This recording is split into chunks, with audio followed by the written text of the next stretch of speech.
Wait a minute. Have you heard the strange tales of the Whistler?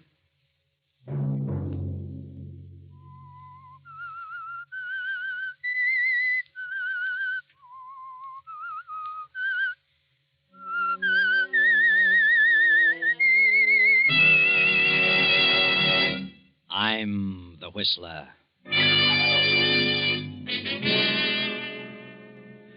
I've come to the end of my rope. I've tried my best for 20 years to please Agatha. I gave up my painting and tried business after business and failed in every venture. Now, I can't go on any longer. I'm through. Another Sunday night, and again CBS presents The Whistler.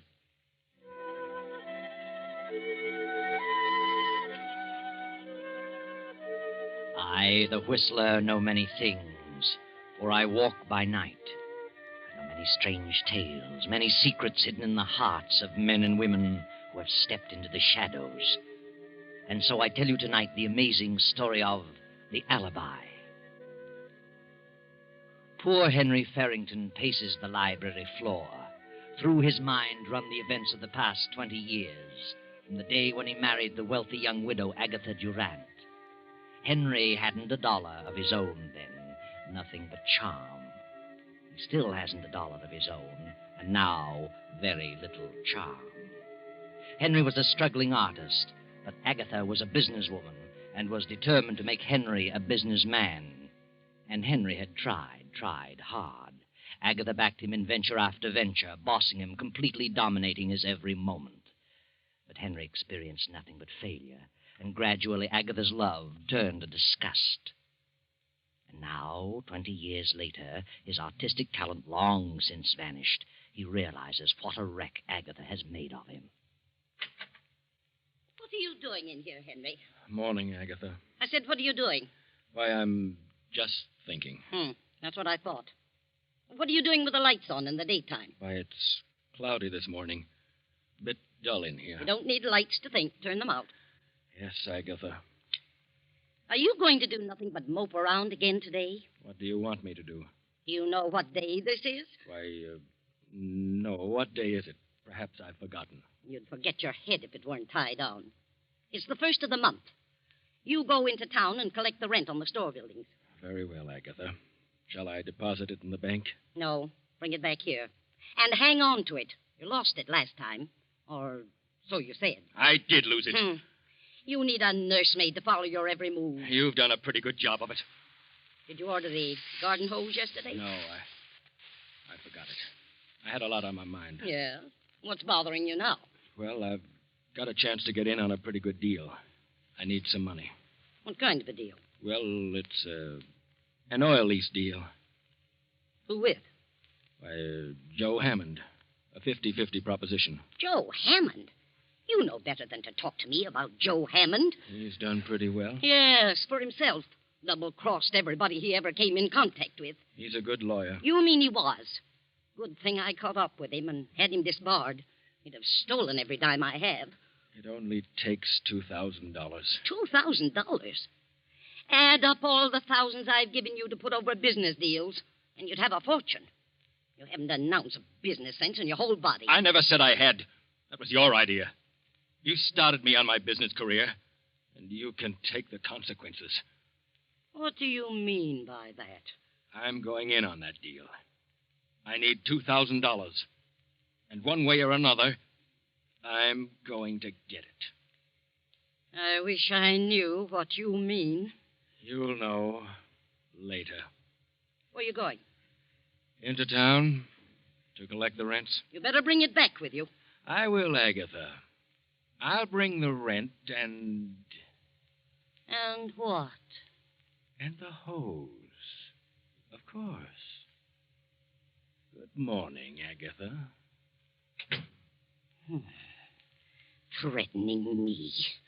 Well, I'll soon fix him. Agatha stands staring after him. Terrible thoughts race through her mind. Thoughts of fear, disgust, hatred, money, death, revenge. Her head begins to whirl. She can scarcely breathe. Her eyes bulge in terror, and she clutches at her heart, her throat. Higgins! Higgins!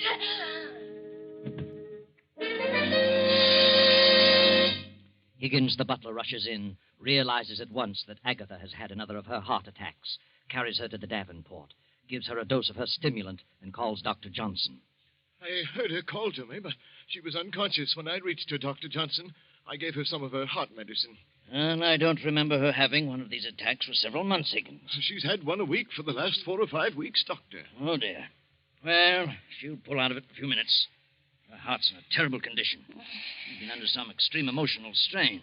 Oh, yes. She's coming round now. Ah, morning, Agatha. Oh, what are you doing here? Well, you haven't been eating enough apples. Who sent for you? What's happened? Why, well, ma'am, you had another attack. I called Dr. Johnson. Attack? Nonsense. No, it isn't nonsense, Agatha. You've had one of the worst attacks you've ever had. No.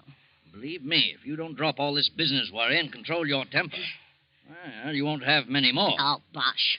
Tell me, what brought this on, Agatha? Some deal turn out badly, lose a little money someplace? No, I didn't. Oh, all right, Agatha. But I'm warning you, you'd better slow down, forget business, and control that temper.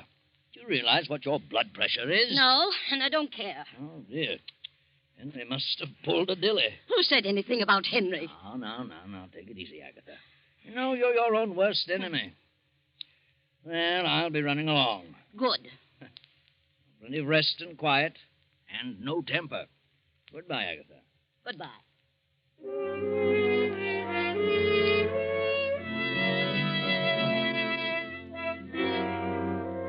Poor Henry walks around town for a half hour and finally gets up sufficient courage to see Joe Hammond, the ex-lawyer.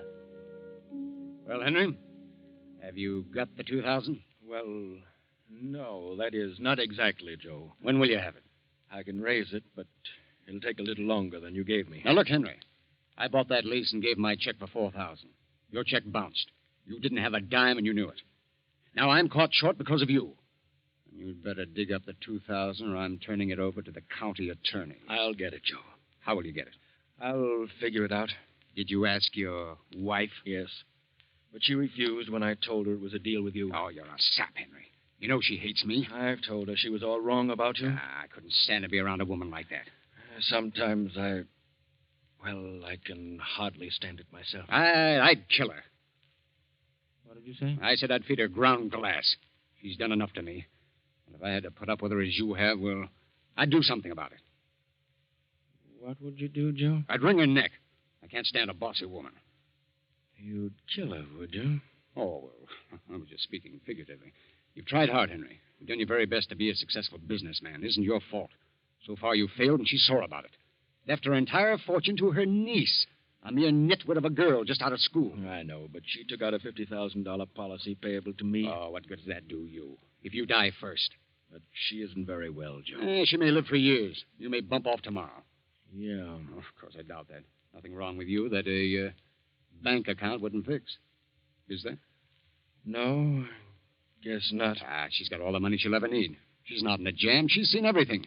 It'll all go to that niece. Except the insurance made out to you. That's payable in a few days, you know, after death. Yeah? I'm in a jam, Henry, and you're in a jam. You better start figuring some way out. I'll give you to the end of the week, Saturday at noon. You mean you must have the money by then? Oh, no, not necessarily money. Just some sort of assurance that you know where you can really get it. I see. Yeah. Well, think it over. And I'll always be around if you want any legal advice. Thanks, Joe, for the extension. I'll be in touch with you.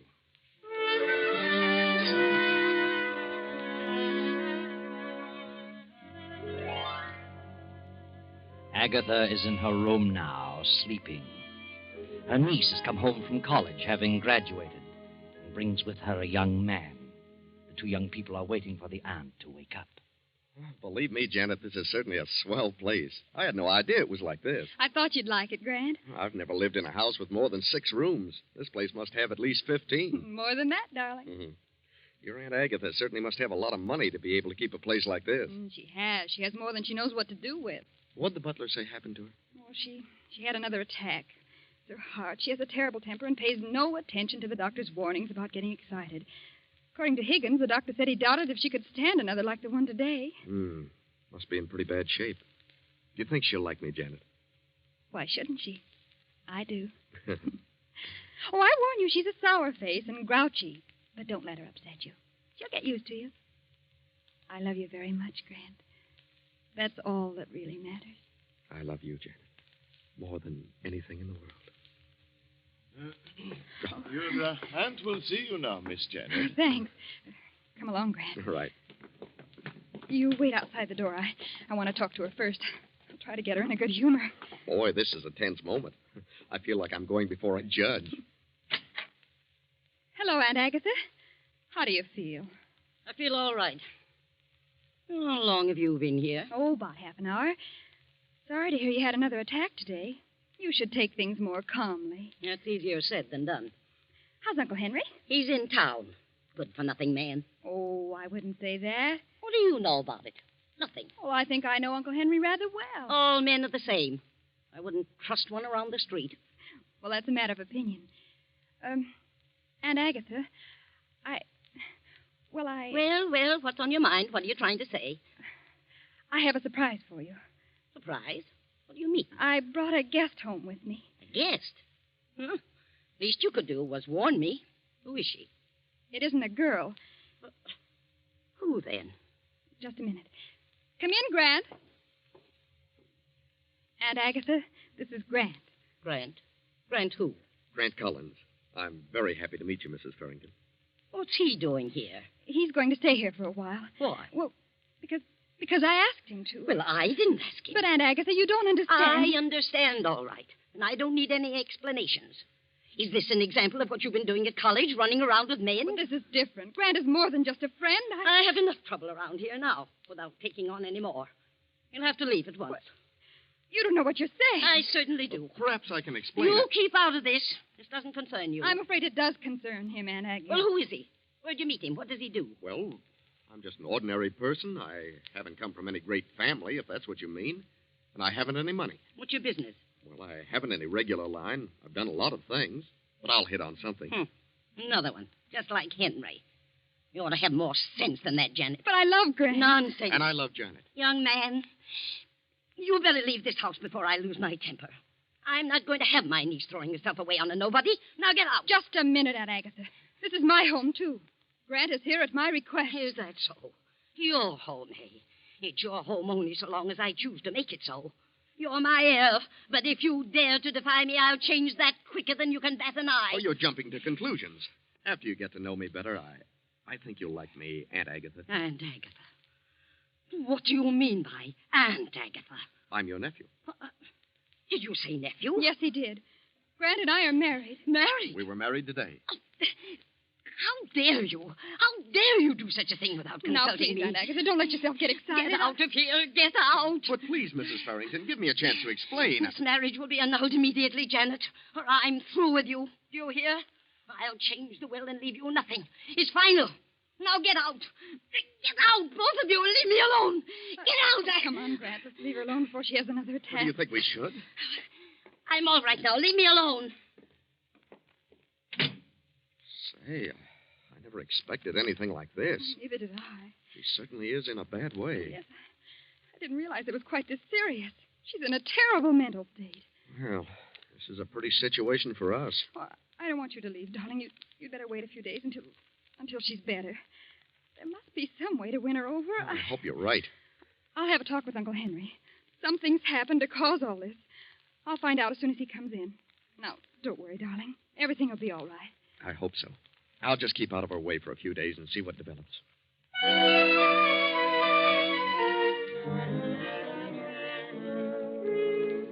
Now, long after dinner, Uncle Henry sits alone in the library, deeply lost in thought. On the desk before him is a small calibered revolver. His fingers toy with the weapon. And as the door opens, he slips the gun into his desk drawer. Janet closes the door and steps into the room. Henry. Huh? Oh, come in, Janet. I wanted to talk with you alone. Talk with me? Very well. What is your opinion of Grant? Why, I like him. Fine boy. Do you suppose it would do any good if you talked to Aunt Agatha? Aye. You know as well as I do how she feels about me. And in her eyes, Grant is an exact counterpart of me.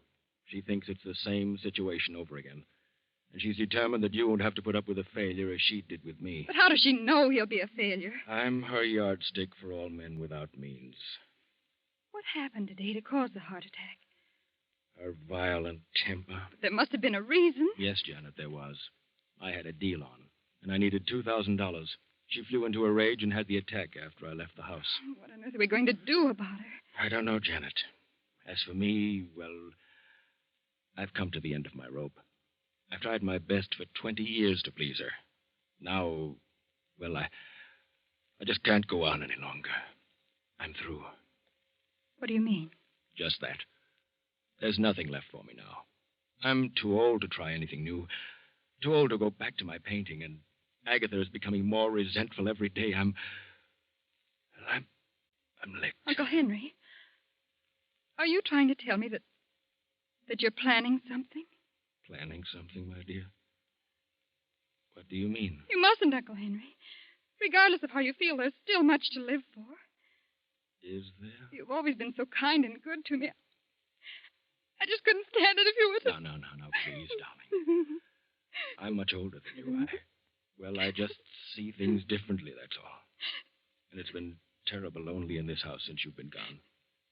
Now it'll become lonelier and lonelier, filled with hatred and greed and resentment, and I couldn't stand it.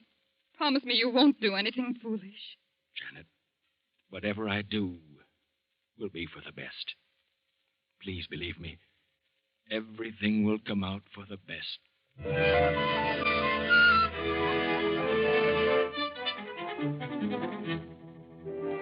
Around 12 o'clock that night, Janet, Grant, and Henry go to their rooms.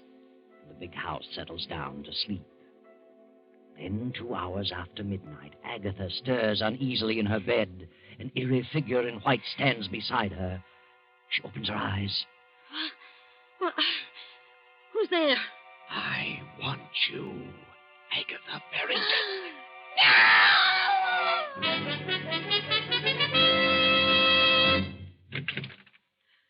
Aunt Agatha! Aunt Agatha! Good heavens. Grant, Uncle Henry, hurry! What's happened? I heard a scream. Janet, what was it? There's the medicine. Give her a dose. I'll rub her wrists. Oh, she's as cold as ice. What on earth could have happened? A nightmare? She's had quite a shock. Well, her pulse is fairly strong. She's coming to. Oh. What happened? Oh, you screamed. You had fainted when we got here. Yes. There was someone in this room. I saw it. Saw what? I don't know what it was. It was a figure in white. Auntie, you must have had a nightmare. Maybe so. It could have been a nightmare, but it seemed so real. Look. The window to the balcony is open. Did you open it, Aunt Agatha? No, I never keep it open. Look outside, Grant. You mean it might have been a burglar? My diamonds. It could have been a burglar. And your scream frightened him away. Look in the box in the drawer. I did. They're all here. Not a sign of anyone outside. Do you feel better now? What's happened, ma'am? Anything wrong? No, Higgins, nothing's wrong. Go back to bed, all of you. I'll be all right.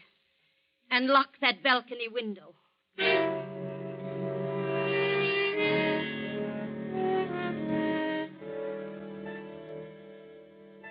Now it is the next night.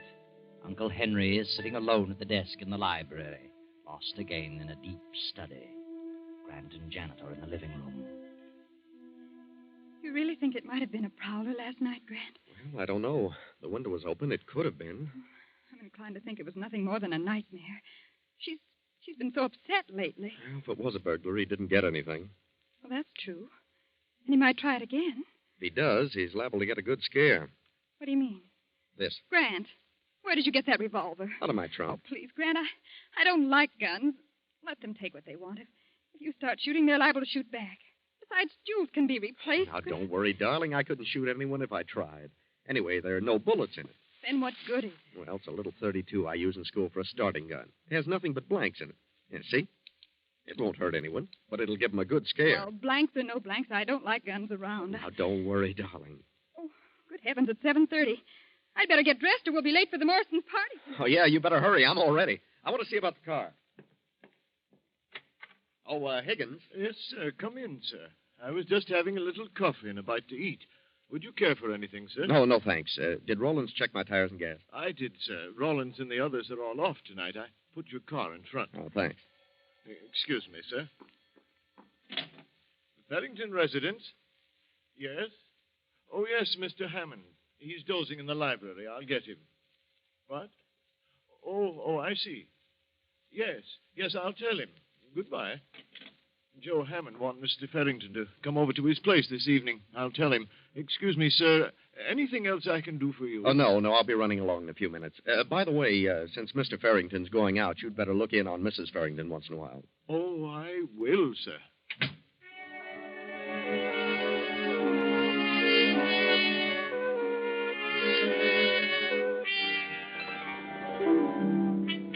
So Grant and Janet drive to the Morrisons' estate to attend a charity lawn party. And Henry goes to talk things over with Joe Hammond, the ex-lawyer who holds Henry's bad check. Then, toward midnight, the lawn party breaks up and Grant and Janet return home. Well, that was a wonderful party, Grant. I never saw so many people. Friends I haven't seen for 4 years. I was thrilled to death. Yes, it was quite an affair. I wonder how much they raised. Good many thousands, I imagine. And did that red-headed gal sell war bonds? I'll run up and see how Aunt Agatha is. I'll be right down. Right. I think I'll have a nightcap. Want one? No, thanks. Hello, Grant. Oh, hello. Party over already? Yeah, big affair. Had a great time. I got to talking business with Joe Hammond, and first thing I knew, it was almost midnight. Grant, call Dr. Johnson. What? Janet, what is it? Aunt Agatha. Come quickly, Uncle Henry. Call Dr. Johnson, Grant. You can't get him. Call the emergency hospital. Get a police ambulance.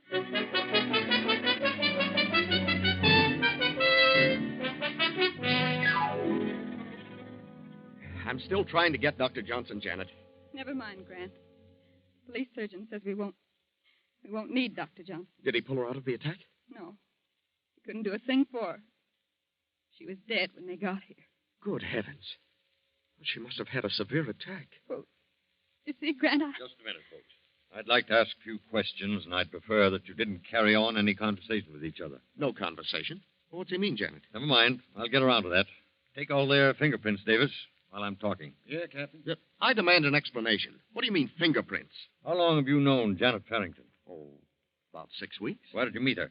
At a dance, a party. Did you know all about her? Who she was, her family? Certainly. What do you know about him? why, I just knew I loved him, and that was enough. I take it your financial condition is not so good, Grant. Well, no, I haven't any money, but what's that to do with it? Did Agatha Farrington object to your marriage? Yes, she did. She threatened to change her will unless we had the marriage annulled, but Did you care whether that happened, Grant? Well, certainly. I didn't want Janet to lose her inheritance. What are you getting at? Grant had nothing to do with it, I tell you. I know what you're inferring, and it's ridiculous. Grant didn't marry me for my money. What's this about prowlers around the house? Well, we aren't sure there were prowlers. Agatha claimed someone was in her room last night. The window was wide open, but we aren't sure about it. It was a nightmare. Well, she did keep some jewelry in her room, and from the looks of the room, someone certainly went through it thoroughly. Who knew about where she kept the jewelry? Why, all three of us knew. And Higgins the butler knew about it. Where's Higgins? Why, I never thought of that. Probably in his room. I'll look. Higgins! Higgins! He's unconscious! Yeah. He's been blackjacked. Higgins! Higgins! Mr. Farrington, what's wrong? Who slugged you? Slugged me? Why, I've been asleep. That's what you think. Feel the bump on your head. Good heavens. Did you hear any shots tonight? Shots? No, I was in my room. I must have dozed off in the chair. Then it must have been a burglar. What goes on here? Anyone would think you were trying to cook up a murder. No, Grant. The murder's already been done. What? Yes. Mrs. Farrington was shot in the chest. Twice. Shot? But that's not possible. Shot? Here you are, Captain. We found this gun in the young fellow's room. It's been fired twice. Well, this is silly. That's a starting gun. Nothing but blanks in it. Who fired it? What? I haven't the slightest idea. All right, Davis. Take the gun and the bullets from Mrs. Farrington's body and have ballistics check on them.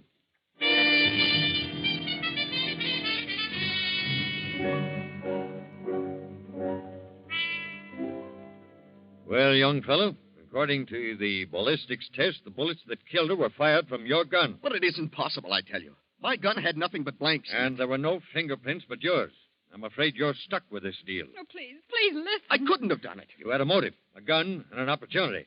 And furthermore, you left that party for a half hour tonight.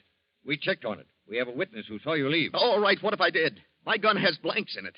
Oh, please believe me. I couldn't bring myself to do such a thing. I couldn't. You killed Mrs. Farrington, and you might as well admit it. I didn't. I didn't shoot her. I swear I never touched her. I can't stand by and see an innocent person suffer for this.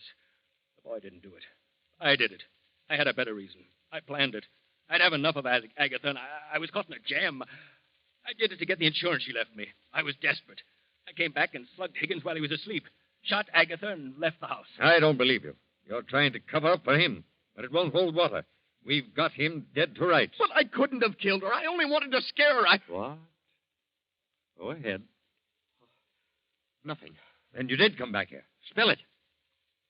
Well, all right, I did come back. Grant, what are you saying? I had the gun, but there were nothing but blanks in it. I doped Higgins' coffee before I left the house. I came back and went to her room. I fired the blanks. Why? Well, I knew she had a weak heart. I figured the shock would bring on her death. I was the figure in her bedroom. I couldn't see Janet lose her fortune, but I didn't want to give her up. Grant, how could you?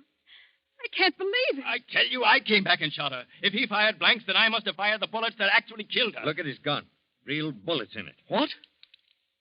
Why, they are bullets. Where's your gun, Farrington? Here. Open it. Great Scott. Why, they're blanks. That settles it. Come on, young fella. We've had enough talk about this. The evidence is all against you. Yes, Grant. The evidence is all against you. And nothing can save you now. Try as he might, Henry can never convince anyone that he planned to kill Agatha. Although it is true he did come back and fire at her, just as you did, Grant.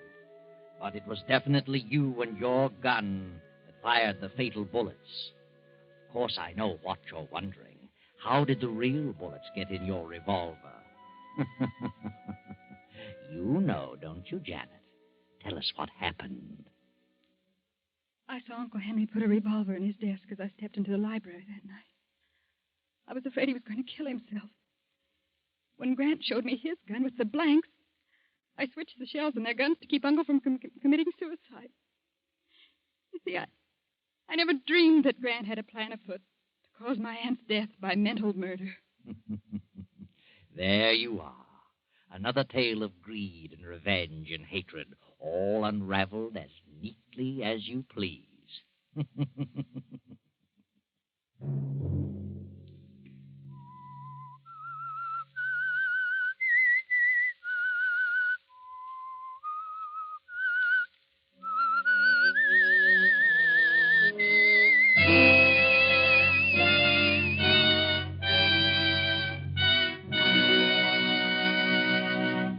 CBS has presented The Whistler.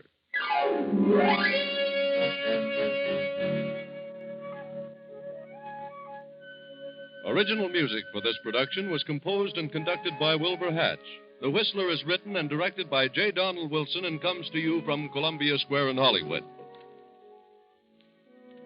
Next Sunday, same time, I, the Whistler, will return to tell you another unusual tale. Good night.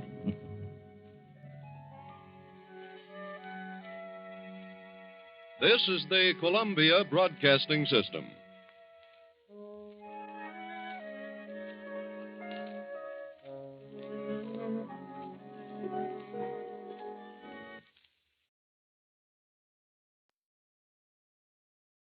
Wait a minute.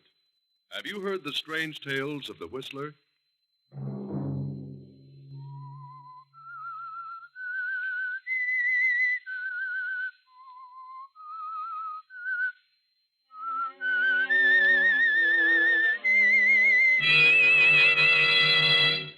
I'm the Whistler.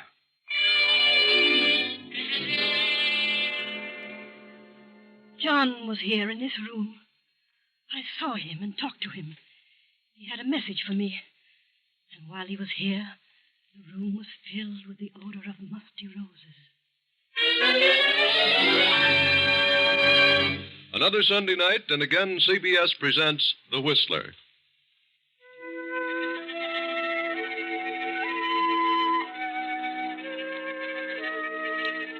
I, the Whistler, know many things, for I walk by night. I know many strange tales, many secrets hidden in the hearts of men and women who have stepped into the shadows. And so I tell you tonight the unusual story of Apparition.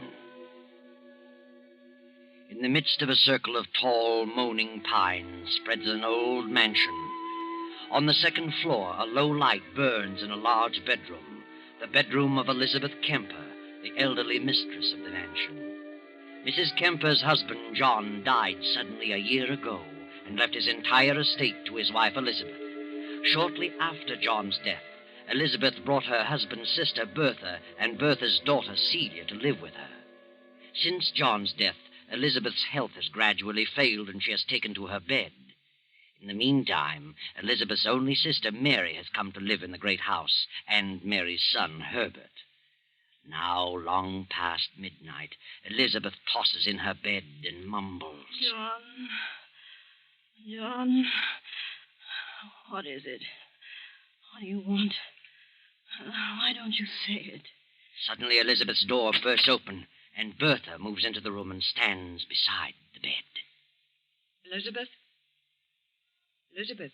Huh? Elizabeth! It's Bertha. Oh, Bertha. Oh, yes, Bertha.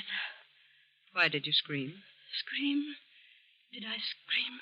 Yes. Just as I came in the room. You must have frightened me. Were you dreaming? No, I don't think so. But I don't know. I thought John was here. John? You thought John was here? Yes. Standing there beside the bed. Elizabeth, I saw him, too. Just a moment ago. What? In my room. Oh, but that's nonsense. Why should he always appear to you? I'm his sister. Yes. Yes, of course. John was trying to tell me something. Something about you. What? He was trying to tell me that you should listen to him. Listen to him? Something about the property. What about the property? He says he made a mistake. Mistake? He says he wasn't killed accidentally. He did it deliberately. He committed suicide. Suicide? Why should he have done that? He hasn't explained that. But he says now he knows the truth about everything. He knows that his reason for hating me and cutting me off in his will was unfounded, and he's sorry. He's been trying to reach you, but you aren't receptive. You claim you've seen John every night since the day he died. I have, Elizabeth. I swear I have. I've seen him many times in my dreams. But why doesn't he tell me what he wants? Some night, Elizabeth, John will reach you in your waking moments. Then you'll believe me. I can't understand it. He didn't like you, and he told me so. Why should he change now? Perhaps it would be best if Celia and I left you. Why should you want to leave all of a sudden? You have your own sister and her son, Herbert. You won't be alone. If I only knew what John was trying to say to me. I've told you what he's been saying to me. Mother, is anything wrong? We heard someone scream. At least I thought I did. No, nothing's wrong. Go back to bed. Elizabeth, what is it? What's what, Mary? Oh, dear me, I heard someone scream. What was it? Oh, you're all right. Yes, Mary, I had a nightmare, that's all. Oh, well, I was worried. Better go back to bed, all of you. I'll be all right. Yes, come along, everybody. I'll see you in the morning. Good night.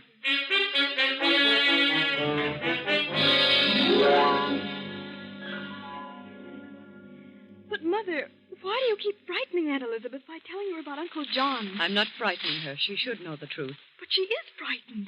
Why, she's getting worse and worse. Are you sure you have seen Uncle, really? Do you dare suggest that I'm lying? Is that what you mean, Celia? No, Mother. I didn't mean that honest. It's better. And don't you ever say such a thing again.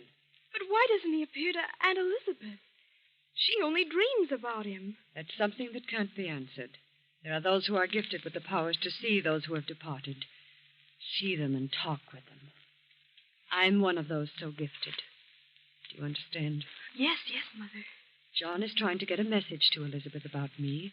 And because he finds it difficult to reach her, he's chosen me as the medium. What is the message? He left me nothing in his will because he hated me and thought I hated him. But you did. I did not. It was his imagination. But now he's learned the truth. Now he knows I had nothing but his best interests at heart. He's trying to tell Elizabeth to leave all the estate to me. And he will continue to return to this house until his mission is accomplished.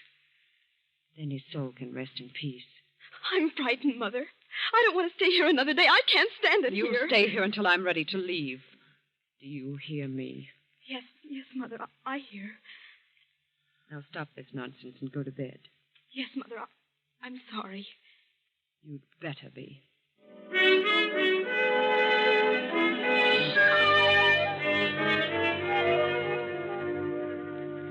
In another part of the great house, Herbert is talking with his mother, Mary, Elizabeth's own sister.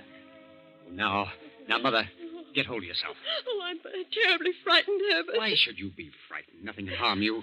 What have you to be afraid of? Oh, there's something awful in this house. I can feel it. I don't want to stay here any longer. We must leave before it's too late. I'll admit that strange things are going on, but I'm not ready to leave here. Not just yet. We don't belong here, Herbert. Elizabeth is your own sister. I don't think John wants us here. You really believe that John's spirit is walking around this place every night? Well, what else? Then why doesn't he say what he's trying to say and get it over Well, with? I can't stay here much longer. I'll lose my mind. I can imagine John's not wanting Bertha here, since he stipulated in his will that Aunt Elizabeth must never give Bertha $1 of the estate. But what's he got against you? Nothing. Oh. He didn't say that Elizabeth couldn't leave you a part of it. Well, all I want to do is to get out of this house. Well, I don't feel that way about it. Why should you walk out and leave everything to Bertha? Well, that's why John's staying around here. He doesn't want anyone here. Well, ghost or no ghost, I'm not walking out at a time like this. Then I will. I'm leaving here tomorrow. Oh, no. No, you're not leaving. We're both staying until Aunt Elizabeth makes her will. You're staying here whether you like it or not. You hear? Yes, Herbert. But nothing good will come of it. I'm convinced of that. No? Well, we'll see about that. Good night, Mother.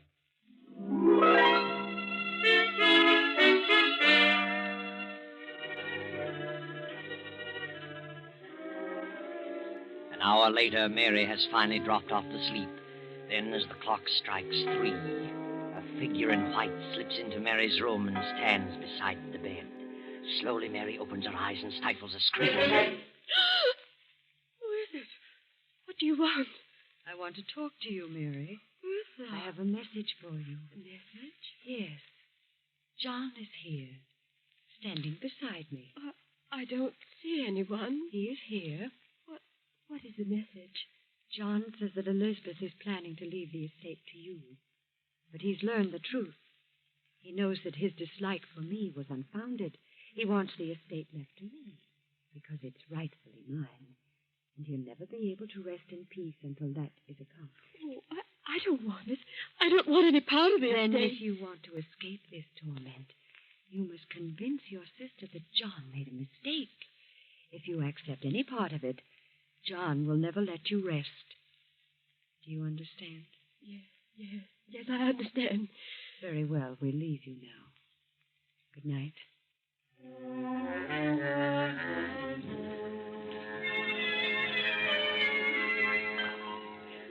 Elizabeth, wake up. Oh, what? Wake up. Oh, Mary, what's wrong? You're shaking like a leaf. He was in my room. Who? John, he was in my room. Mary, what are you saying? He had a message. He said you were planning to leave the estate to me, according to his will. But he made a mistake about Bertha.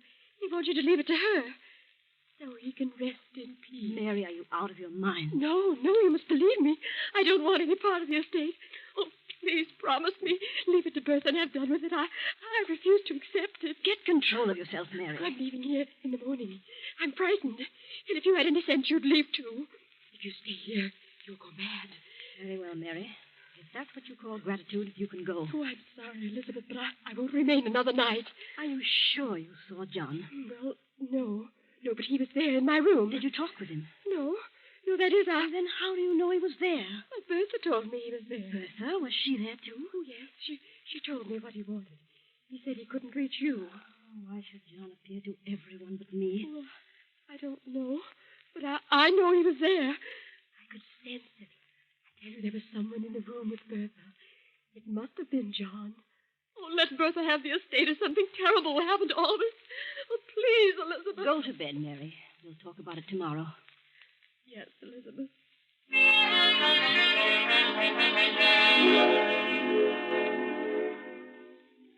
Next day, Herbert goes into town and pays a visit to Henry Wentworth, Elizabeth's attorney. Wentworth was also John's attorney for many years and was familiar with the family for 2 decades. Mr. Wentworth, you drew John Kemper's will. Yes, I did. Have you any idea why he cut his sister Bertha off without a dollar? No, but in the last 5 years, John turned against Bertha. Turned against her violently. Why? I don't really know.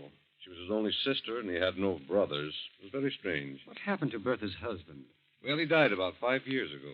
Committed suicide. He worked with John at one time, and John set him up in a business of his own. Well, he went to the wall, and the crash at 29 lost every penny. Just couldn't take it, so he killed himself. He left nothing? Nothing but an insurance policy to his wife, Bertha. Didn't amount to much, $5,000, I think. Were John and Bertha's husband on good terms? Apparently the best of friends. How did Bertha's husband die? Took poison. Overdose of sleeping tablets. Oh, I see.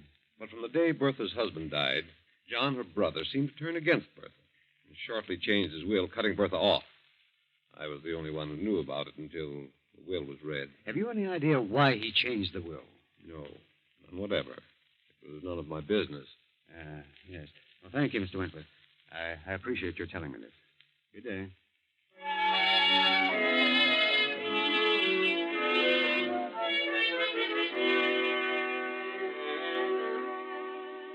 Then Herbert pays another visit, a visit to Dr. Martin, formerly John Kemper's physician. Dr. Martin is at first reluctant to talk, but finally answers a few questions. Doctor, you were John Kemper's physician for many years? Yes, that's right. Uh-huh. Was there anything wrong with him? You mean, was he unbalanced? No. Did he have any severe ailments? Well, no. No, the last year or so he seemed to change considerably, though. Became a bit morose. Anything wrong with his heart? Well, yes and no. Yes and no? Well, he began to suffer from severe headaches. Took to using a lot of aspirin. Was too much of anything's bad. He was killed in a car wreck. Yes, he'd been to the city and was driving back home late at night. Drove off into the ditch. Did you attend him? I saw the body shortly after the wreck. He'd been dead about an hour, badly smashed up. Was it his heart? Oh, could have been, but I think he went to sleep at the wheel. Was there an autopsy? No, it was obvious how he died. His skull had been crushed in. Mm-hmm. Who had he visited in the city on business? I don't know. I never thought about it. Where is John Kemper buried? In the family vault at the edge of his own estate. Didn't you know that? Huh? Oh, yes. Yes. I'd forgotten. Well, good day, Doctor. And thanks for the information.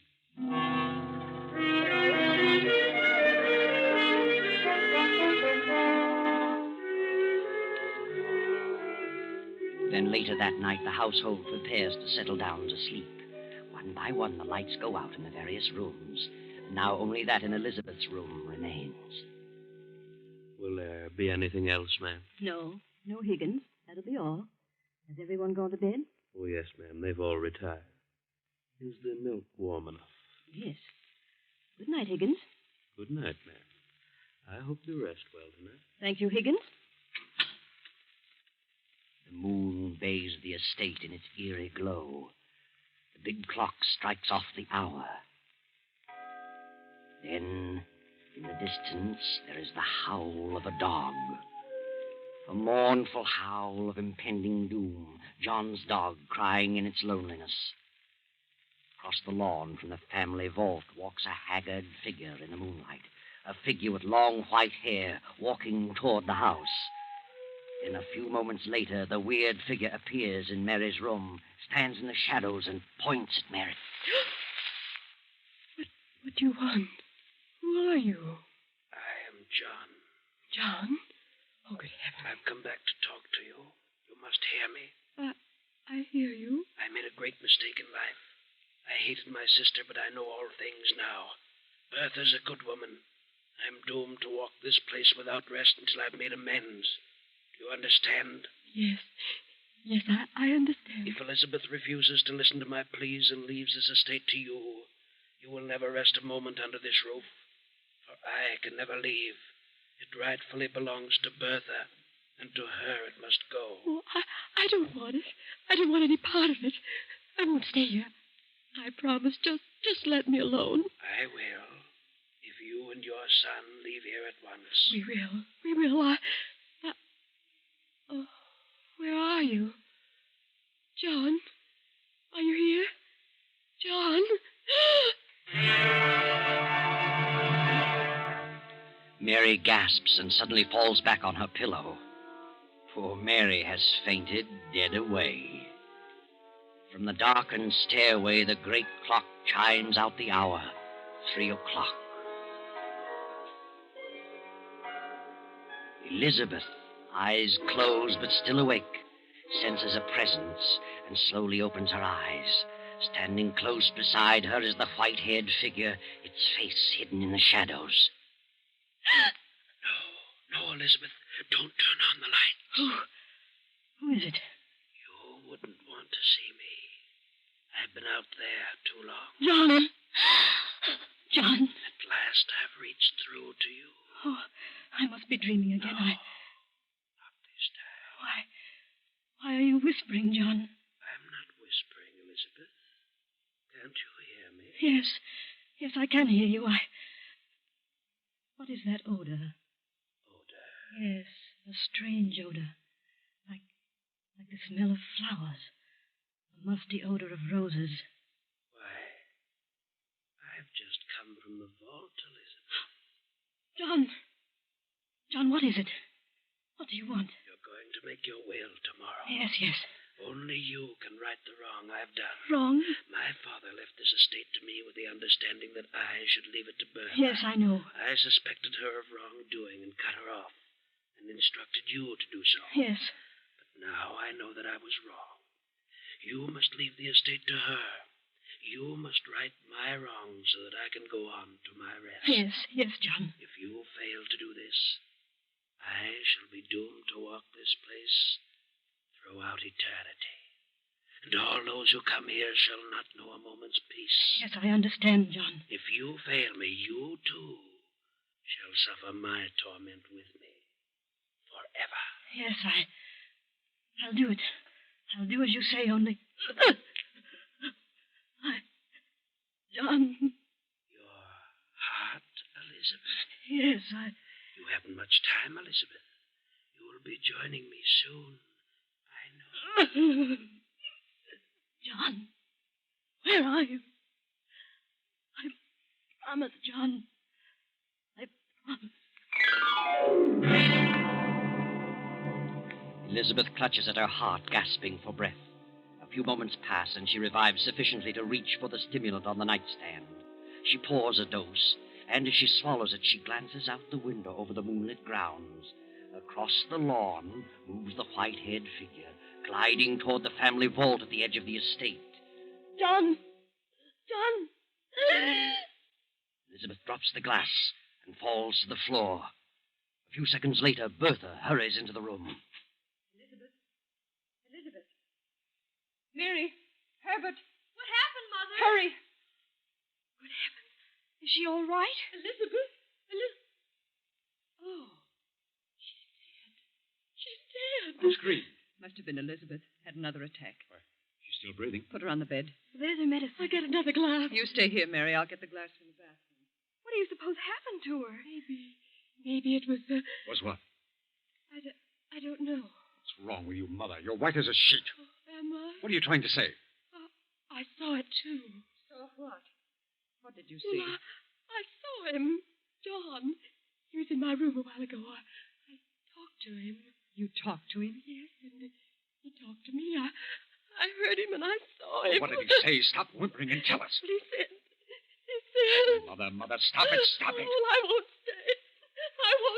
I won't. Come back here. Grab her, Celia. Elizabeth's coming, too.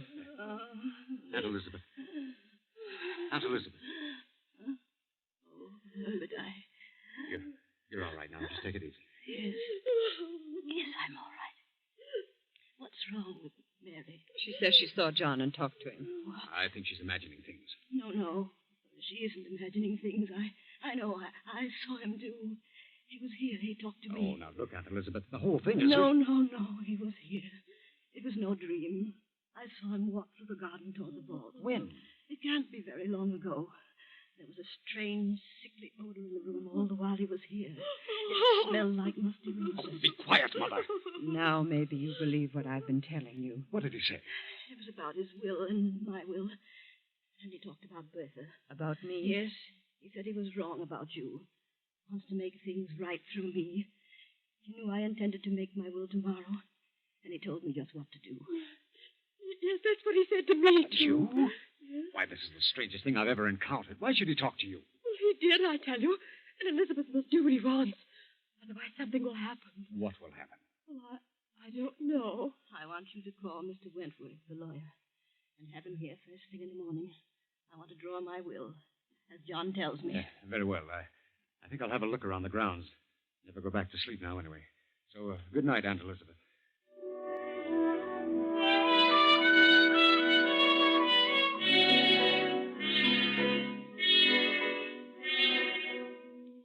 Herbert wanders about the grounds for a while and finally goes to Higgins, the butler, and after some persuasion obtains the keys to the family vault.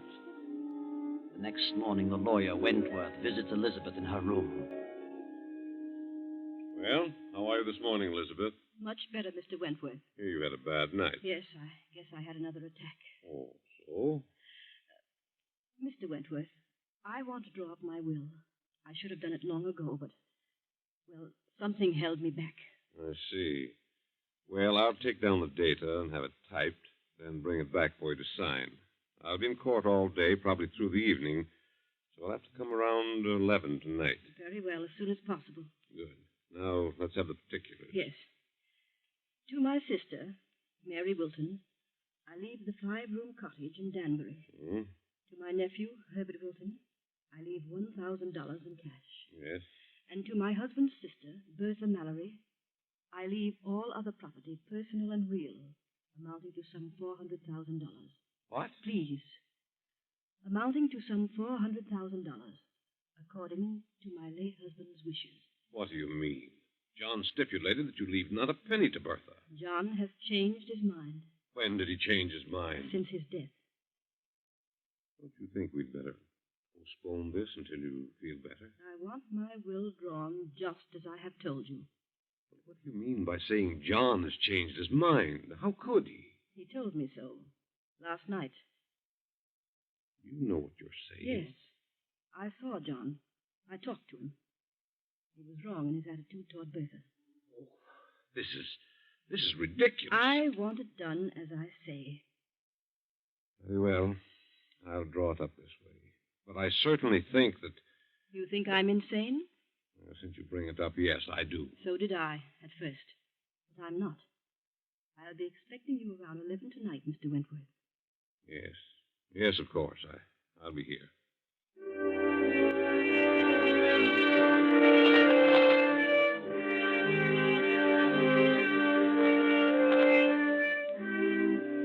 Now it is shortly after 11 the same night. The lawyer has returned with the will, and Elizabeth has called her 3 relatives to her room. Very well, Mr. Wentworth. It is drawn the way I want it. You mean as John wants it? I mean just that. I'm leaving the property that was mine before I married John, the small cottage, to you, Mary, and $1,000 to Herbert. All else I am leaving according to John's directions to you, Bertha. That's the way John wants it, and that's the way it shall be. You must do as you think best. I'm doing as John wishes. Hand me the pen, Wentworth. There you are, and I hope you all understand. I don't. Thank you, Elizabeth. Well, now that you've got it, Bertha, what good is it going to do you? What do you mean? How much chance do you think you'll have to use it? What happiness do you think it'll bring you? More than it would you. Isn't it rightfully mine? Is it? That's the way John wanted Oh, it. no, it isn't. It's the way you want it. I had nothing to do with John it. made a will. He's never wanted to change. Elizabeth knows better than that. Aunt Elizabeth knows nothing of the kind. This is my house now, and the sooner you leave, the better. You'll be leaving sooner than I will, you and your spooks. You don't believe in ghosts, and you never saw one. I saw John. Night after night. Everyone saw him. Everyone but me, because I'm not a dump. Your own mother Mary saw him and talked to him. Hush, John is dead in his coffin out there in the vault. I saw him. But I did see him. So did I. You wouldn't know if you did see him. We would. We've seen him. Yeah. Then turn around. Turn around, all of you. And look. John! Good Lord. It's him. Is that John? Is it? Yes. Take off your wig. Higgins. Yes, the butler. There's your spook. Why, I'm sorry, ma'am. I... You can go, Higgins. I'll explain everything. Yes. Bertha hired Higgins to impersonate John. That's a lie. Higgins would never have done it if he'd known about the murders. I trapped him into it. He confessed everything. Murders? What do you mean? I got wise to the whole thing. I investigated the whole story about Bertha's husband and John's accidental death. They were both murdered. You're lying. I had the bodies exhumed and examined. They both died of an overdose of sleeping tablets. The very same purchased by Bertha at a certain drugstore. He's crazy. He's crazy. I tell you, don't She put listen. the tablets in her husband's aspirin bottle. She was the one John visited. That night he had the wreck. She must have drugged him. That's why he went to sleep at the wheel. I didn't. She killed her husband for his insurance. And John cut her off in his will because he suspected that she killed her husband. It's a lie, I tell you. John never wanted his will changed. I have proof of the whole thing, and the police are waiting outside now. You haven't a chance, Bertha. You're guilty. The police. Oh. What No, good no. will all this do you? Where is your fortune now? They'll hang you. Oh. Yes, I did it. I don't know why, but I did it. I gave him the tablets. Did Higgins know that? No, he didn't know. Bertha, she's fainted. Mother. No, she hasn't fainted. What's wrong with her? She's dead. Oh, Mother. Hand me that will, Mr. Wentworth. I'll want to draw a new one in the morning.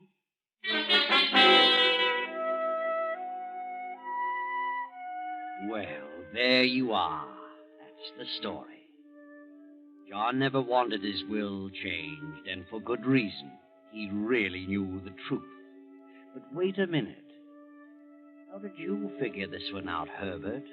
You didn't really have those bodies exhumed, did you? I didn't have them exhumed.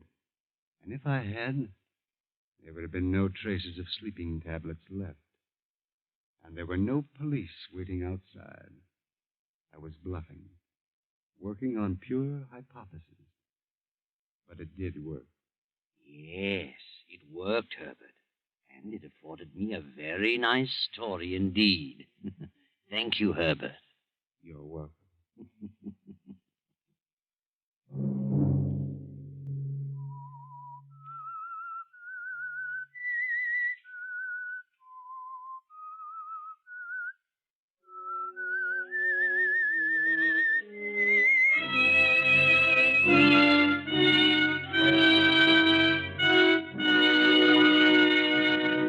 CBS has presented The Whistler.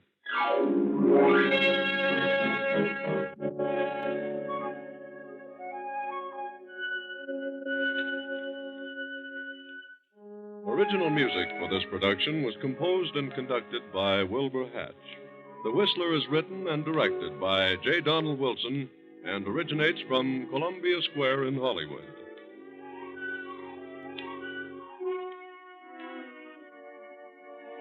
Next week, same time, I, the Whistler, will return to tell you another weird tale. Good night.